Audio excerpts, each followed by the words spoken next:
So you've started a life overseas, time has passed, and part of you is asking, how long is this meant to feel so uncomfortable for? If you're starting to worry that staying abroad without the clarity means making a mistake, we need to look at where that pressure is coming from. By the time someone reaches this stage after moving abroad, they've usually done all the obvious things. They've given it enough time, they've settled all the basics, and they've stopped expecting that honeymoon phase to continue. But yet, there's still a question there. Shouldn't I feel clearer by now about where I am and what I want from this place? Why don't I know if this is right for me? There's a very specific belief underneath those thoughts that emotions are supposed to mature on a timeline. 3 months, 6 months, a year. By then, something inside should have resolved. And if it hasn't, something must be wrong with me. I'm Hannah, and I work with people living abroad who worry they've stayed too long in a place that they don't belong, or are somehow falling behind emotionally. This pressure around timing is one of the most common anxieties that I see once the move stops being new. And this video isn't about telling you to wait longer. It's not about convincing you to stay. It's about questioning whether your timeline that you're using was ever realistic in the first place. Most of us carry an invisible clock when we make big life changes. We don't always know where these come from, but it's there. And for us guys, it sounds like, by now, I should feel more settled. By this point, I should know that I made the right move.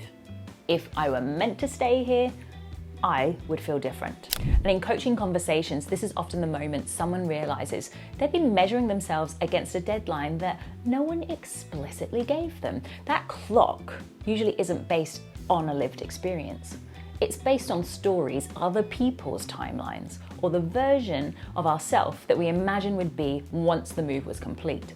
But moving abroad isn't a single event. It's a layered transition. And feelings don't unfold in this perfect straight line. Sometimes clarity comes early, sometimes it comes much, much later. And sometimes it arrives first with a sense of neutrality. I'm not sure yet. And that state gets misread constantly. We label it as stuck, indecision, wasted time.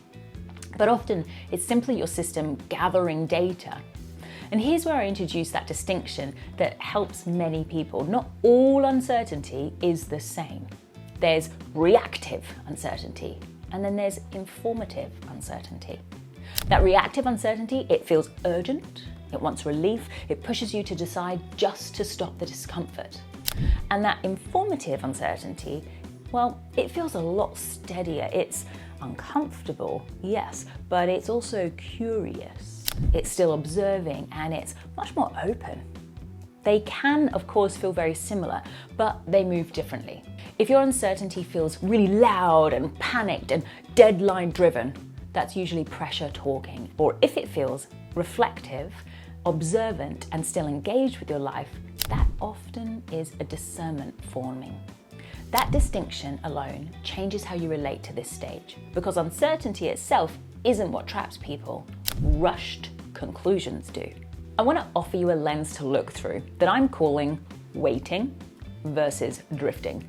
So here's where the fear gets sharper. What if I wait too long and I end up trapped here? In this place I don't want to be living.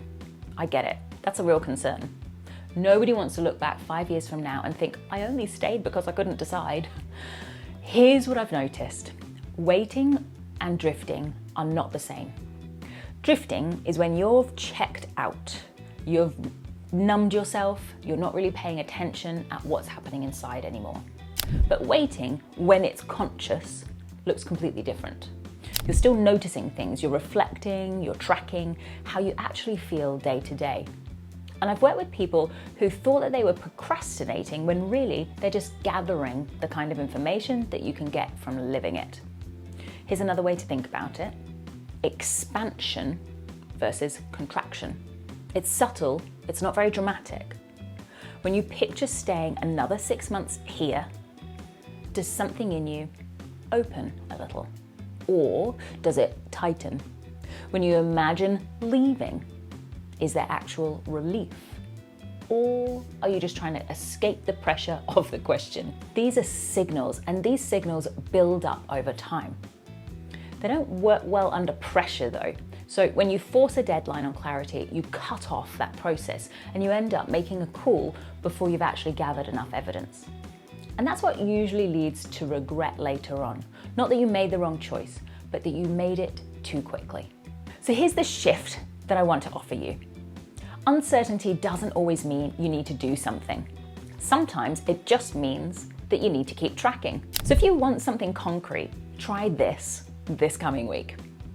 Don't decide anything, just observe. And at the end of each day, ask yourself, did today expand me a little or did it contract me a little? Not in some way huge, just slightly. And over time, you'll start to see patterns, and patterns are way more reliable than any single emotional moment. Truth bomb here. Clarity doesn't usually show up as a lightning bolt. It's more like things slowly accumulating until one day you just know. You might notice this still feels hard, or this is starting to feel much more like mine or my life. That's not forcing clarity, it's not forcing certainty, that's letting discernment develop naturally. There's this middle space that doesn't get talked about enough. You're not committing to stay forever, you're not deciding to leave. You're just staying with the experience without needing it to give you answers right away. And that's space. It's not dangerous, it's actually where a lot of the real growth is happening. So remember, feelings don't show up on some kind of schedule after you move. Being uncertain doesn't mean that you're stuck. And waiting, that's not the same as failing. A lot of the time, it just means something is still taking shape.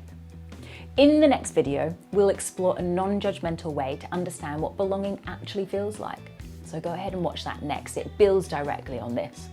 And if you're sitting in this pressure around timing and quietly panicking about getting it all wrong, this is the work that I do with clients all the time. I help people separate reactive urgency from real discernment. So when you do decide, it feels clean rather than rushed. You'll find the details about working with me and joining my mail list in the description below.